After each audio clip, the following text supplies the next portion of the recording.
Olá pessoal, meu nome é Andressa Almeida, eu sou aluna do professor Ricardo Freitas, que ministra a disciplina de Fisiologia Humana para o curso de Fisioterapia na Universidade de Pernambuco, em Petrolina.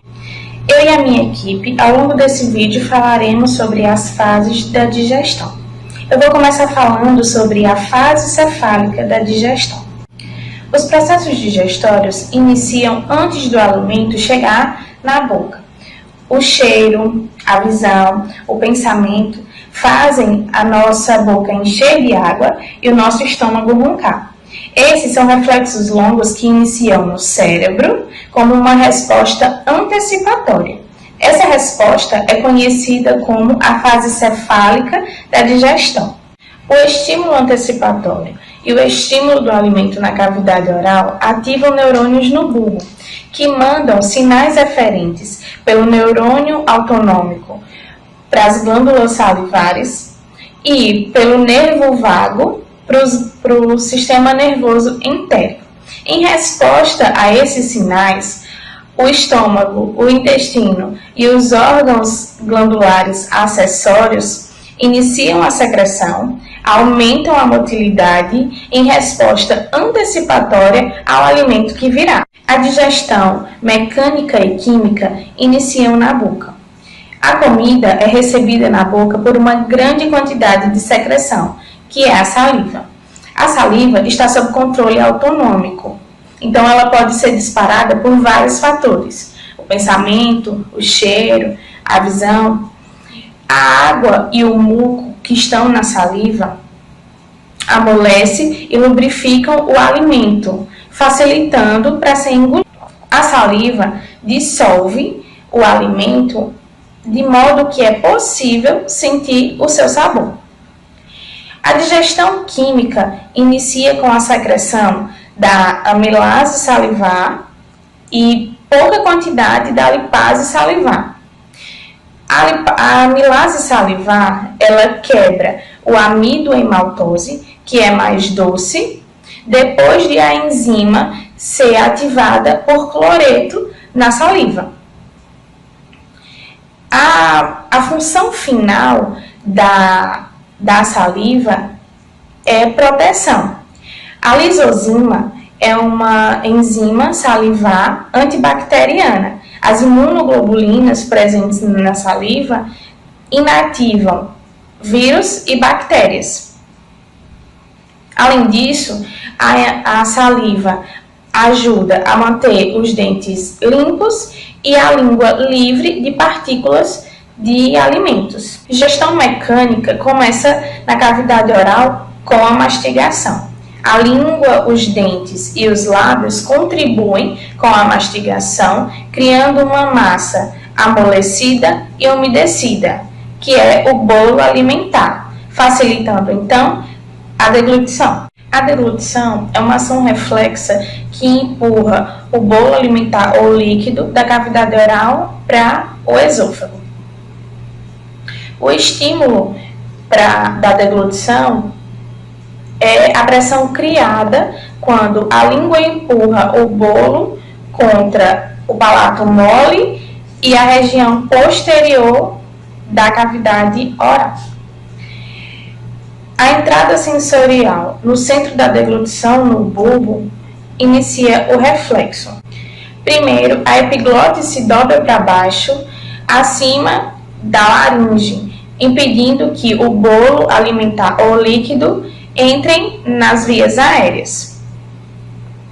Ao mesmo tempo, a respiração é inibida, enquanto o esfíncter esofágico superior relaxa, de modo que o bolo alimentar entre no esôfago. Ondas de contrações peristálticas empurram o bolo alimentar em direção ao estômago, auxiliadas pela gravidade. Embora a gravidade não seja um fator fundamental nessa questão, porque é possível o indivíduo realizar a deglutição de cabeça para baixo. A extremidade inferior do esôfago situa-se logo abaixo do diafragma e é separada do estômago pelo esfíncter esofágico inferior. Essa região não é um esfíncter verdadeiro, é uma região de tensão muscular relativamente alta que atua como uma barreira entre o esôfago e o estômago. Se o esfíncter esofágico não tiver contraído o suficiente, o ácido gástrico e a pepsina podem irritar o revestimento do esôfago, causando dor e a irritação da azia. As paredes do esôfago expandem durante a inspiração, quando a pressão intrapleural cai. A expansão cria uma pressão subatmosférica no lumen esofagial, que pode sugar o conteúdo do estômago se o esfíncter estiver relaxado. A agitação do estômago quando ele está cheio também pode esguichar suco gástrico de volta para o esôfago se o esfíncter não tiver devidamente contraído. Olá, meu nome é Natália e hoje eu vou falar um pouco sobre a fase gástrica, que é a fase que ocorre quando o bolo alimentar chega ao estômago. O estômago possui grande importância para o organismo humano. Ele recebe cerca de 3,5 litros de alimento, bebida e saliva por dia. Possui grandes funções, dentre elas a de armazenamento, pois ele armazena o alimento e regula a passagem do mesmo para o intestino delgado, que é onde ocorre grande parte da digestão e da absorção. Ele possui função de digestão, pois ele digere o alimento tanto quimicamente como mecanicamente, transformando o bolo alimentar em quimo. E possui função de proteção, pois ele destrói muitas bactérias e patógenos que são deglutidos junto com os alimentos ou que estão aprisionados no muco das vias respiratórias. Além de proteger-se de si mesmo, de ser digerido por suas próprias secreções. Nessa imagem, podemos visualizar, no ponto 1, reflexo vagal longo, que ocorre na face cefálica antes do bolo alimentar entrar no estômago, a qual a visão, o cheiro e o gosto do alimento iniciam reflexos longos que preparam o estômago. Já no ponto 2, visualizamos o reflexo da fase gástrica, que é quando o bolo alimentar chega ao estômago e estímulo do lumen gástrico inicia uma série de reflexos curtos. Nesses reflexos, a distensão do estômago e a presença de peptídeos ou de aminoácidos no lumen ativam células endócrinas e neurônios entéricos. E após essa ativação, os hormônios, as secreções neurócrinas e as moléculas paráquinas influenciam a motilidade e secreção. Quando o bolo alimentar chega ao estômago, ocorre o relaxamento receptivo, que é um reflexo mediado neuralmente, onde ocorre relaxamento e a expansão do estômago para receber o maior volume do alimento que está chegando. A metade superior do estômago permanece relativamente em repouso, retendo o bolo alimentar até ele estar preparado para ser digerido. Enquanto isso, a parte inferior do estômago está ocupada com a digestão. Já na metade distal do estômago, ocorre uma série de ondas peristálticas que empurram o bolo alimentar para baixo em direção ao piloro, misturando com o ácido e com as enzimas digestórias. Cada onda contrátil ejeta uma pequena quantidade de quimo no duodeno através do piloro.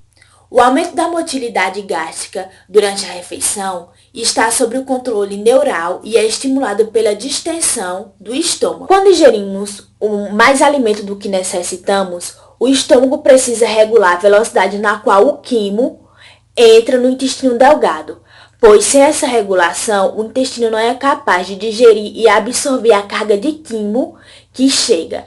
E esse quimo que não é absorvido chega ao intestino grosso, onde o epitélio não é projetado para a absorção de nutrientes em larga escala, e grande parte deste quimo é eliminado nas fezes, que resulta na diarreia. Meu nome é Brenda e eu vou falar sobre como o estômago secreta ácido e enzimas.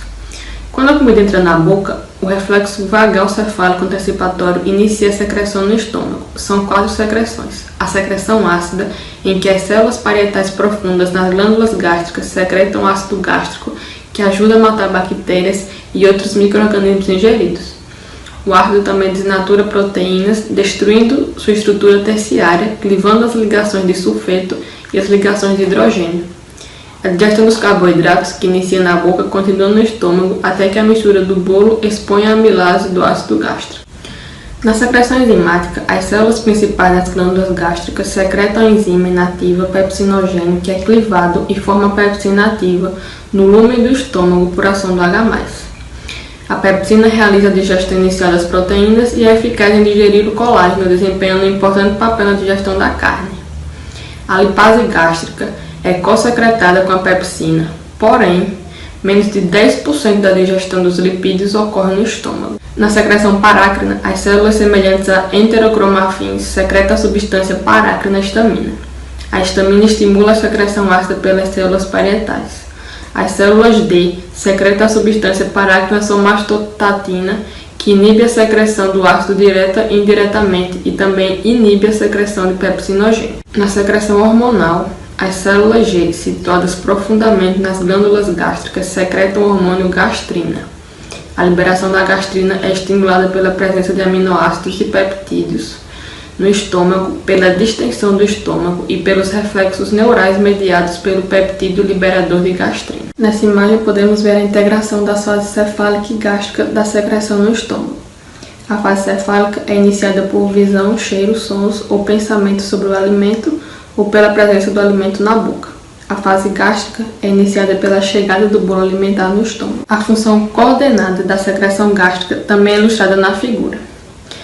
Primeiro, em um reflexo cefálico, os neurônios parasimpáticos do nervo vago estimulam as células G a liberarem gastrina no sangue. A presença de aminoácidos ou peptídeos no lúmen dispara um reflexo curto para a liberação de gastrina. Depois, a gastrina, por sua vez, promove a liberação de ácido, tanto direta quanto indiretamente, estimulando a liberação de histamina. A histamina é liberada pelas células SCL em resposta à gastrina e à acetilcolina do SNE.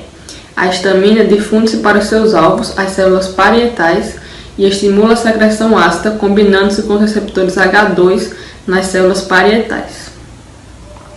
O ácido no lúmen do estômago estimula a liberação do pepsinogênio pelas células principais por um reflexo curto. No lúmen, o ácido converte pepsinogênio em pepsina e inicia a digestão de proteínas. Sob condições normais, a mucosa gástrica está protegida da autodigestão por uma barreira de bicarbonato e muco. As células mucosas do colo das glândulas gástricas secretam ambas as substâncias. O muco forma barreira física e o bicarbonato cria uma barreira de tampão químico abaixo do muco. A secreção de muco aumenta quando o estômago é irritado, como pela ingestão de aspirina ou álcool. Como resultado, a hiperacidez no estômago supera os mecanismos protetores normais e causa a úlcera péptica. Na úlcera péptica, o ácido e a pepsina destroem a mucosa, criando orifícios que se estendem para dentro da submucosa e muscular do estômago e do duodeno. Por muitos anos, o principal tratamento para o excesso de secreção ácida ou dispepsia foi a ingestão de antiácidos, que são agentes que neutralizam os ácidos no lúmen gástrico. Porém, à medida que os biólogos moleculares exploraram o mecanismo da secreção ácida pelas células parietais, o potencial para novos tratamentos tornou-se evidente. Hoje, possuímos 2 novas classes de fármacos para combater a hiperacidez: os antagonistas dos receptores de H2 e os inibidores da bomba de próton. Olá, meu nome é Joviliane e darei início à fase intestinal. Essa fase, ela dá início assim que o quimo entra no intestino delgado. Essa fase, ela dispara uma série de reflexos que retroalimentam para regular a velocidade de liberação do quimo do estômago e atua por antecipação para promover a digestão, a motilidade e a utilização dos nutrientes. Esses sinais de retroalimentação, eles são neurais quanto hormonais. Então, o quimo no intestino, ele ativa o sistema nervoso entéreo, que reduz a motilidade e a secreção gástrica. Além disso, 3 hormônios reforçam o sinal de retroalimentação, que é a secretina, a colecistocinina e o peptídeo inibidor gástrico. A secretina é liberada pela presença do quimo ácido dentro do duodeno. Portanto, ela inibe a produção de ácido e motilidade gástrica, reduzindo assim a velocidade do esvaziamento gástrico. Ela também estimula a produção de bicarbonato pancreáticos para neutralizar o quimo ácido que entrou no intestino. Uma pequena refeição contém gorduras, o hormônio CCK é secretado pela corrente sanguínea. Esse hormônio ele diminui a motilidade gástrica e a secreção de ácidos. Então, essa diminuição é de extrema importância porque é fundamental que uma pequena quantidade de gordura entre no intestino ao mesmo tempo, facilitando assim uma melhor digestão no organismo. Porém, se a refeição conter carboidrato, os hormônios incretinas, GIP e peptídeos semelhantes ao glutamato, que é o GLP-1, são liberados, então eles atuam por antecipação para promover a liberação de insulina pelo pâncreas endócrino, permitindo que as células se preparem para receber a glicose. Então, uma vez que o quimo entra no intestino delgado, ele é lentamente propelido para adiante para uma combinação de ondas lentas, contrações segmentares e peristálticas. Essas ações ela misturam o quimo com as enzimas e propõem os nutrientes digeridos à mucosa para uma melhor absorção. Aproximadamente cerca de 5,5 litros de alimentos, líquidos e secreções entram no intestino delgado a cada dia. 3,5 litros de secreções hepáticas, pancreáticas e intestinal são adicionados, fazendo um total de 9 litros para dentro do rim. Então, essas secreções adicionais são bicarbonatos, muco, bile, enzimas digestórias, que eu irei descrever cada uma dessas secreções que são adicionadas no intestino delgado. A secreção de carbonato, ela neutraliza o quimo dentro do intestino delgado. Essa maior parte de bicarbonato vem do pâncreas, que é responsável por neutralizar o quimo dentro do intestino delgado. Então, é por meio das células caliciformes intestinais que secretam um muco para a proteção e lubrificação do intestino delgado. Já a liberação da bile no intestino ocorre quando a contração da vesícula biliar é estimulada pelo hormônio CCK após a ingestão de gorduras. A bilirrubina e entre outros resíduos secretados na bile não são reabsorvidos e passam para o intestino grosso, ou seja, algumas substâncias que a bile secreta, elas não são reabsorvidas e ela passa diretamente para o intestino grosso para serem eliminadas. As enzimas digestórias, elas são produzidas pelo epitélio intestinal e pelas células acinárias do pâncreas exócrino. Olá pessoal, eu me chamo Renata e vou dar continuidade sobre o assunto da fase intestinal da digestão. A maioria dos líquidos é absorvida no intestino delgado. Dos 9 litros que entram no intestino delgado, grande parte é reabsorvida por lá. Então, o transporte de nutrientes orgânicos e íons, que acontece principalmente no duodeno e jejunum, cria um gradiente osmótico para a absorção da água. A maioria dos nutrientes absorvidos movem-se para dentro dos capilares, nas vilosidades, e de lá elas vão para o sistema porta do fígado. Esta região especializada da circulação, elas possuem dois conjuntos de leitos capilares, um que capta nutrientes absorvíveis no intestino e outro que leva os nutrientes diretamente para o fígado. Então, a maioria das gorduras digeridas, ela vai para o sistema linfático em vez do sangue. O envio desses materiais absorvidos diretamente para o fígado ressalta a importância desse órgão como um filtro biológico.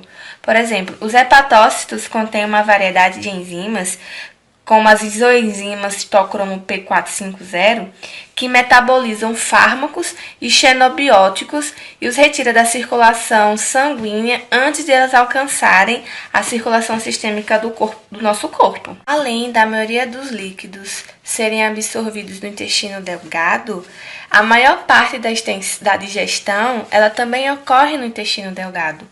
O quimo que entra no intestino delgado passa por uma pequena digestão química. Essa digestão das proteínas inicia no estômago, mas a pepsina, ao entrar no intestino delgado, ela é logo inativada pelo pH intestinal mais alto. As proteases pancreáticas, por exemplo, e por outras 17 proteases e peptidases. E elas continuam a digestão das proteínas, formando aminoácidos. A digestão dos carboidratos no intestino delgado, ela termina convertendo os polissacarídeos digeríveis em monossacarídeos que podem ser absorvidos. É a parte grande tendo que ser quebrada até ficar uma menor parte para conseguir ser absorvida pelo nosso organismo, pelo intestino delgado. Então, pessoal, a amilase pancreática, ela continua digerindo a amida em maltose.